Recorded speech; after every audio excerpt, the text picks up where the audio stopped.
ஒரு சின்ன பையன் ஒருத்தன் குடுகுடுன்னு ஓடியாந்தான் ஸ்கூல் முடிஞ்சு அவங்க அம்மாட்ட சந்தோஷமாக வந்து, அம்மா இந்த லெட்டரை வந்து டீச்சர் உங்கள்கிட்ட கொடுக்க சொன்னாங்க, இதை படிக்கவும் கூடாது பிரிக்கவும் கூடாதுன்னு சொன்னாங்க அப்படின்னு சொல்லிட்டானா. இதை பார்த்து அவங்க அம்மா பிரித்து படித்த உடனே கண்ணெல்லாம் ஒரே தண்ணியாக வந்துச்சான். ஏமா அழுகுறீங்க அப்படின்னு கேட்கல. இல்லைப்பா அவனுடைய அறிவுக்கு ஏற்ற மாதிரியான ஆசிரியர்கள் வந்து அந்த ஸ்கூலில் இல்லையாம்மா, ஸ்கூலும் அதுக்கு தகுதியானது இல்லை, அதனால் வீட்டிலேருந்தே படிக்க சொல்லிட்டாங்க அப்படின்னு சொல்லிட்டாங்க. கொஞ்ச நாள் கழிஞ்சது, கொஞ்சம் வருஷம் கழிஞ்சது, அந்த அம்மாவும் இறந்து போயிட்டாங்க.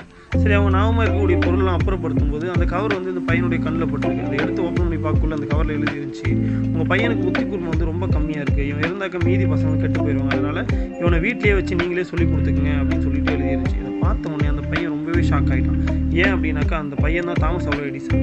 இன்றைக்கி உலகத்தில் இருக்கக்கூடிய மிகப்பெரிய ஒரு அறிஞர் அப்படின்னு சொல்லிட்டு போட்டப்படுகிற தாமஸ் ஆல்வா எடிசனுடைய ஸ்கூல் லைஃப் அப்படி தான் இருந்துச்சு. ஸ்கூல் அப்படிங்கிறது பிள்ளைங்களோட அறிவை வளர்க்குறதானே தவிர அறிவை உருவாக்குறது கிடையாது. எந்த அளவுக்கு தாய் வந்து சப்போர்ட் பண்ணுறாலோ அந்த அளவுக்கு தான் குழந்தை வந்து ரொம்ப அறிவாகவும் ரொம்ப ஜீனியஸாகவும் இருப்பாங்க அப்படின்றதுக்கு